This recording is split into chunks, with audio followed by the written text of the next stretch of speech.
আজি 29/2/2024 বৰ্ষৰ প্ৰাতঃ মুৰলী। ওম শান্তি। বাপ দাদা মধুবন।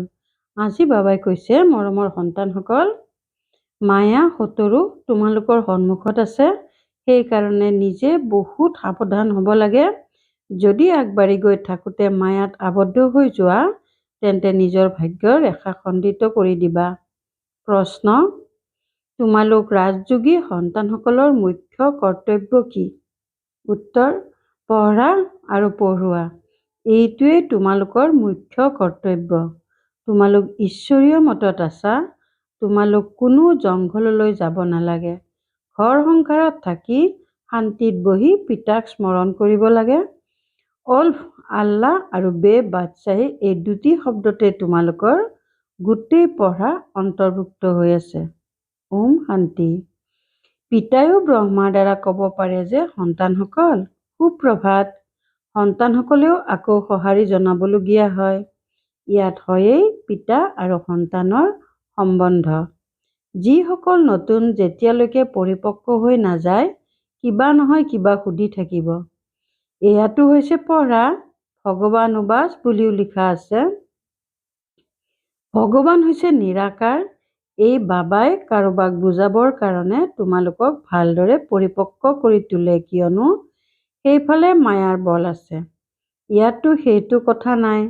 পিতাইতো বুজি পায় যে কল্প পূৰ্বে উত্তৰাধিকাৰ লৈছিল, তেওঁলোক নিজেই আহি যাব। এনেকুৱা নহয় যে অমুক গুচি নাযাওক, এওঁক ধৰি ৰাখোঁ, গুচি যায় যদি গুচি যাওক। ইয়াততো জীৱনতে মৰাৰ কথা। পিতাই তুলি লয়, কিবা উত্তৰাধিকাৰ দিবৰ বাবেই তুলি লোৱা হয়। সন্তানসকল উত্তৰাধিকাৰৰ লোভতে মাতা পিতাৰ ওচৰলৈ আহে। চহকীৰ সন্তান কেতিয়াবা দৰিদ্ৰৰ দ্বাৰা তুলনীয় হ'ব জানো? ইমান ধন সম্পত্তি আদি সকলো কেনেকৈ এৰি যাব? চহকীসকলে তুলি লয়। এতিয়া তোমালোকে জানা যে বাবাই আমাক স্বৰ্গৰ বাদশ্বাহী অৰ্থাৎ সাম্ৰাজ্য দিয়ে। তেন্তে কিয়নো তেওঁৰ হৈ নাযাম? প্ৰতিটো কথাত লোভটো থাকেই। যিমানেই বেছিকৈ পঢ়িব, সিমানেই অধিক লালসা থাকিব। তোমালোকেও জানা যে পিতাই আমাক বেহদৰ উত্তৰাধিকাৰ দিবলৈ তুলি লৈছে। পিতাইও কয়, তোমালোক সকলোকে মই পুনৰ 5000 বছৰ পূৰ্বৰ দৰে তুলি লওঁ। তোমালোকেও কোৱা যে বাবা, আমি আপোনাৰ। 5000 বছৰ পূৰ্বেও আপোনাৰ হৈছিলোঁ। তোমালোক বাস্তৱত কিমান ব্ৰহ্মা কুমাৰ কুমাৰী আছা? প্ৰজাপিতাওতো প্ৰসিদ্ধ। যেতিয়ালৈকে শূদ্ৰৰ পৰা ব্ৰাহ্মণ নহয়, তেতিয়ালৈকে দেৱতা হ'ব নোৱাৰে। তোমালোক সন্তানসকলৰ বুদ্ধিত এতিয়া এই চক্ৰ ঘূৰি থাকে। আমি শূদ্ৰ আছিলোঁ, এতিয়া ব্ৰাহ্মণ হৈছোঁ, পুনৰ দেৱতা হ'ব লাগিব। সত্যযুগত আমি ৰাজ্য কৰিম। সেয়েহে এই পুৰণি সৃষ্টিৰ বিনাশ নিশ্চয় হ'ব লাগে। পূৰা নিশ্চয় নহ'লে আকৌ গুচি যায়। বহুত অপৰিণত সন্তান আছে, যি অধঃপতিত হৈ যায়। এয়াও ড্ৰামাত নিৰ্ধাৰিত হৈ আছে। মায়া শতৰু সন্মুখত থিয় হৈ আছে। সেয়েহে মায়াই নিজৰ ফালে আকৰ্ষিত কৰি লয়। পিতাই বাৰে বাৰে দৃঢ় কৰি তোলে, মায়াত আবদ্ধ হৈ নাযাবা, নহ'লে নিজৰ ভাগ্যৰেখা খণ্ডিত কৰি দিবা। পিতাইহে সুধিব পাৰে যে, আগতে কেতিয়াবা লগ পাইছিলানে? অন্য কাৰো এনেকৈ সুধিবলৈ জ্ঞানেই উদয় নহ'ব। পিতাই কয়, ময়ো পুনৰ গীতা শুনাবলৈ আহিবলগীয়া হয়। আহি ৰাৱণৰ কাৰাগাৰৰ পৰা মুক্ত কৰিবলগীয়া হয়। বেহদৰ পিতাই বেহদৰ কথা বুজায়। এতিয়া হৈছে ৰাৱণ ৰাজ্য, পতিত ৰাজ্য, যি আধা কল্পৰ পৰা আৰম্ভ হৈছে।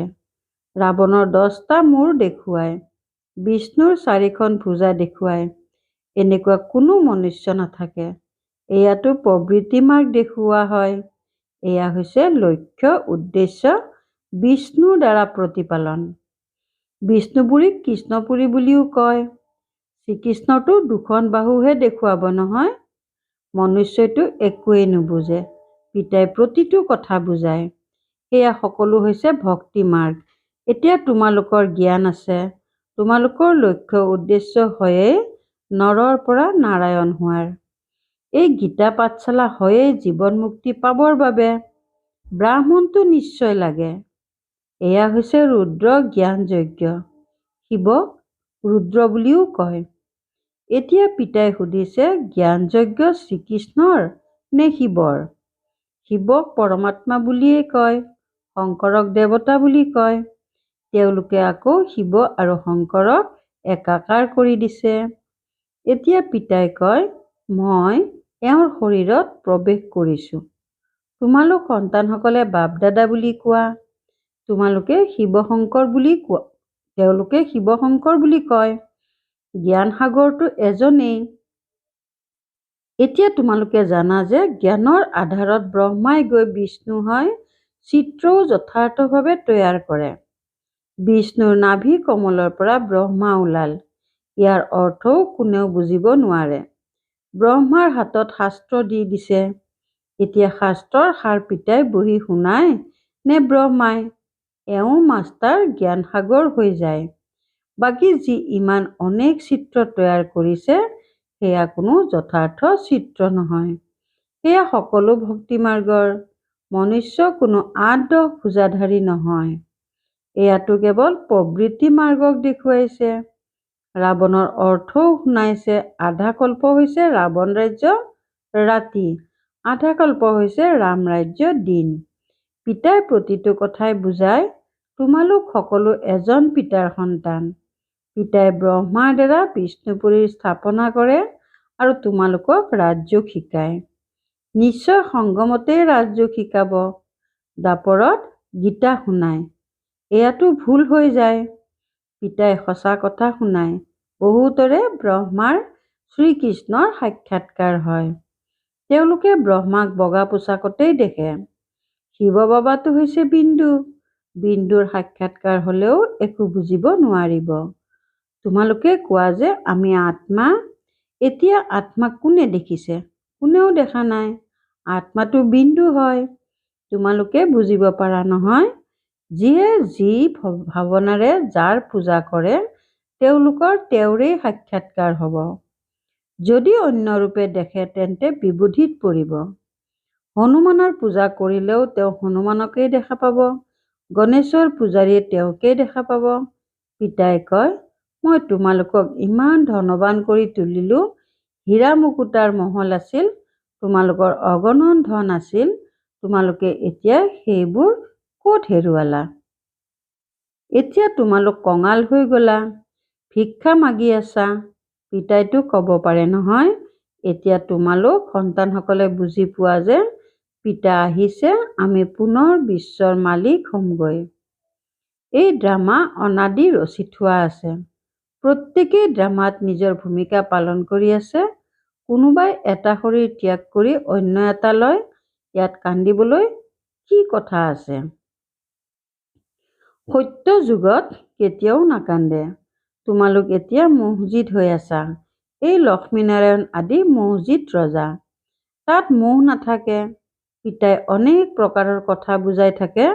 পিতা হৈছে নিৰাকাৰ। মনুষ্যইতো তেওঁক নাম ৰূপৰ পৰা উপৰাম, নাম ৰূপবিহীন বুলি কৈ দিয়ে। কিন্তু নাম ৰূপৰ পৰা উপৰাম কিবা বস্তু থাকে জানো? হে ভগৱান, হে ঈশ্বৰ পিতা বুলি নকয় জানো? তেন্তে নামৰূপ আছে। লিংগক শিৱ পৰমাত্মা শিৱ বাবা বুলিও কয়। যথাযথ বাবাটো আছে নহয়? বাবাৰ নিশ্চয় সন্তানো থাকিব। নিৰাকাৰক নিৰাকাৰ আত্মাইহে বাবা বুলি কয়। মন্দিৰলৈ গ'লে তেওঁক শিৱ বাবা বুলি কয়, আকৌ ঘৰলৈ আহি লৌকিকত পিতাকো বাবা বুলি কয়। অৰ্থটো বুজি নাপায়। আমি তেওঁক শিৱ বাবা বুলি কিয় কওঁ? পিতাই অতি শ্ৰেষ্ঠ পঢ়া দুটা শব্দত পঢ়ায়, অল্ফ আৰু বে। অল্ফক স্মৰণ কৰিলে বে বাদশ্বাহী তোমালোকৰ। এয়া বৰ ডাঙৰ পৰীক্ষা। মনুষ্যই উচ্চ শ্ৰেণীৰ পৰীক্ষা পাছ কৰিলে আগৰ পঢ়া স্মৃতিত থাকে জানো? পঢ়ি পঢ়ি অৱশেষত তাৰ সাৰ বুদ্ধিত আহি যায়। এয়াও এনেকুৱা। তোমালোকে পঢ়ি আহিছা, শেষত আকৌ পিতাই কয় মন মনা ভৱ। তেতিয়া দেহৰ অভিমান আঁতৰি যাব। এই মনমনা ভাৱৰ অভ্যাস হৈ গ'লে অন্তিম সময়তো পিতা আৰু উত্তৰাধিকাৰ স্মৃতিত থাকিব। এইটোৱেই হৈছে মুখ্য। কিমান সহজ। সেই পঢ়াটো এতিয়া কি যে পঢ়ে। যেনেকুৱা ৰজা তেনেকুৱাই নিজৰ নিয়ম চলায়। আগতে ওজন, মোন, খেৰ, পোৱা আদিত হিচাপ কৰিছিল। এতিয়াতো কিলো আদিত কি ওলাইছে। কিমান ভিন্ন ভিন্ন প্ৰান্ত, ৰাজ্য, অঞ্চল হৈ গৈছে। দিল্লীতো যিটো বস্তু খেৰত 1 টকা, বম্বেত সেইটো বস্তু খেৰত 2 টকা, কিয়নো ভিন্ন ভিন্ন প্ৰান্ত। প্ৰত্যেকেই ভাবে আমি আমাৰ প্ৰান্তক ভোকত মাৰিম জানো। কিমান কাজিয়া আদি হৈ থাকে, কিমান বিশৃংখলতা। ভাৰত কিমান চহকী আছিল, আকৌ 84 চক্ৰ লগাই কঙাল হৈ গৈছে। এনেকৈ কোৱা হয় কড়িৰ পৰিৱৰ্তে হীৰাৰ দৰে অমূল্য জীৱন হেৰুৱালে। পিতাই কয়, তোমালোক কড়িৰ পাছত কিয় মৰা? এতিয়াতো পিতাৰ পৰা উত্তৰাধিকাৰ লোৱা, পবিত্ৰ হোৱা। আহ্বানো কৰে, হে পতিত পাৱন, আহক, পাৱন কৰি তোলক। গতিকে ইয়াৰ পৰা এইটো সিদ্ধ হয় যে আমি পাৱন আছিলো, এতিয়া নহয়। এতিয়া হয়েই কলিযুগ। পিতাই কয়, মই পাৱন সৃষ্টি ৰচিলে পতিত সৃষ্টিৰ নিশ্চয় বিনাশ হ'ব। সেইবাবে এই মহাভাৰতৰ যুদ্ধ, যি এই ৰুদ্ৰ জ্ঞানযজ্ঞৰ পৰা প্ৰজ্বলিত হৈছে। ড্ৰামাতো এয়া বিনাশ হোৱাটো নিৰ্ধাৰিত হৈ আছে। প্ৰথমতে বাবাৰ সাক্ষাৎকাৰ হ'ল। যেতিয়া দেখিলে যে ইমান উচ্চ বাদশ্বাহী পোৱা যায়, তেতিয়া বহুত আনন্দিত হৈছিল। আকৌ বিনাশৰ সাক্ষাৎকাৰো কৰালে। মনমনা ভৱ মধ্যাজীৱ ভৱ। এয়া গীতাৰ শব্দ। গীতাৰ কোনো শব্দ ঠিক আছে। পিতাইও কয়, তোমালোকক এই জ্ঞান শুনাও।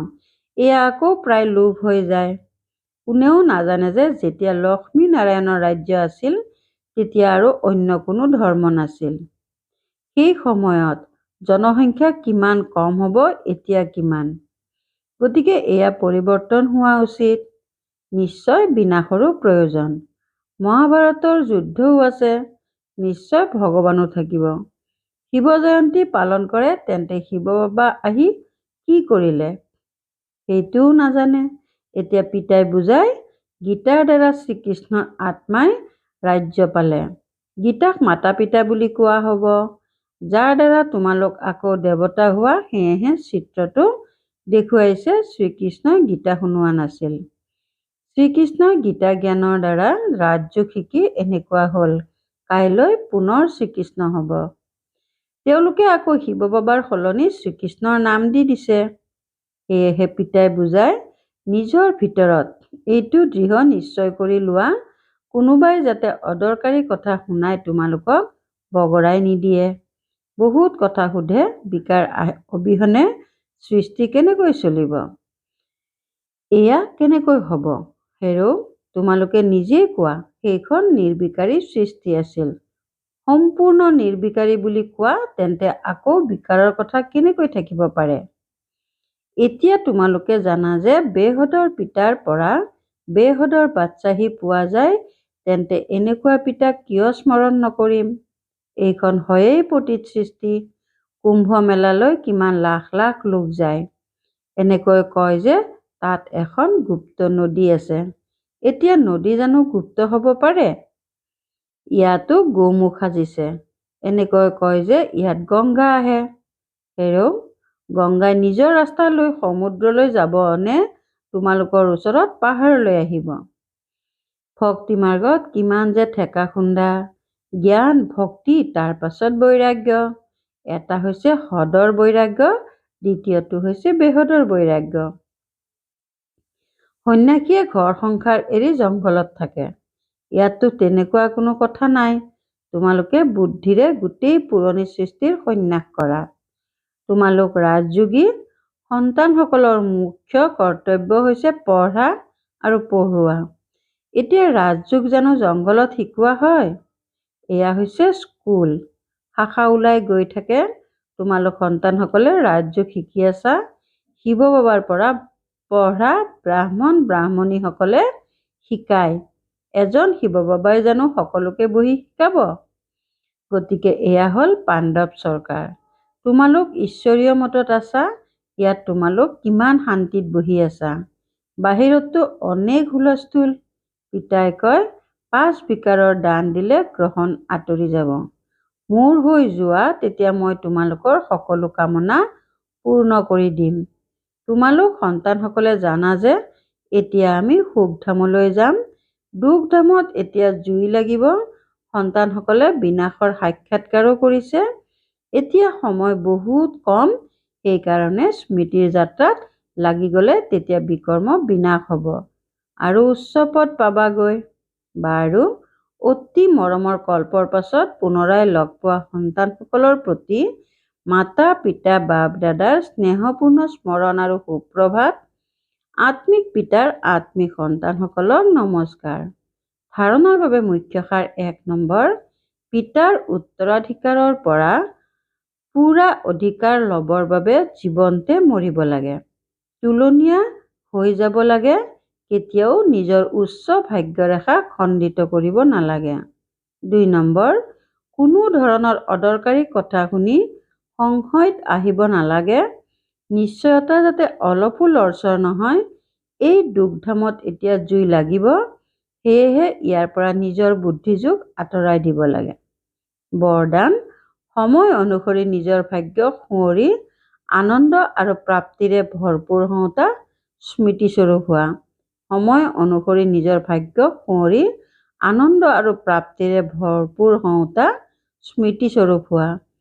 ভক্তিত তোমালোক স্মৃতিস্বৰূপ আত্মাসকলৰ স্মাৰক ৰূপত ভক্তই এতিয়াও তোমালোকৰ প্ৰতিটো কৰ্মৰ বিশেষত্বক সুঁৱৰি অলৌকিক অনুভৱত লীন হৈ যায়। তেন্তে তোমালোকে বাস্তৱ জীৱনত কিমান অনুভৱ প্ৰাপ্ত কৰিছা? কেৱল যেনেকুৱা সময়, যেনেকুৱা কৰ্ম, তেনেকুৱা স্বৰূপৰ স্মৃতি জাগ্ৰত ৰূপত অনুভৱ কৰা, তেতিয়া বহুত বিচিত্ৰ আনন্দ, বিচিত্ৰ প্ৰাপ্তিৰ ভঁৰাল হৈ যাবা আৰু অন্তৰৰ পৰা এইটোৱে সীমাহীন গীত ধ্বনিত হ'ব যে যি পাবলগীয়া আছিল সেয়া পাই গ'লো। শ্লোগান, প্ৰথম নম্বৰত আহিবলৈ হ'লে কেৱল পিতা ব্ৰহ্মাৰ খোজে প্ৰতি খোজ দি চলা।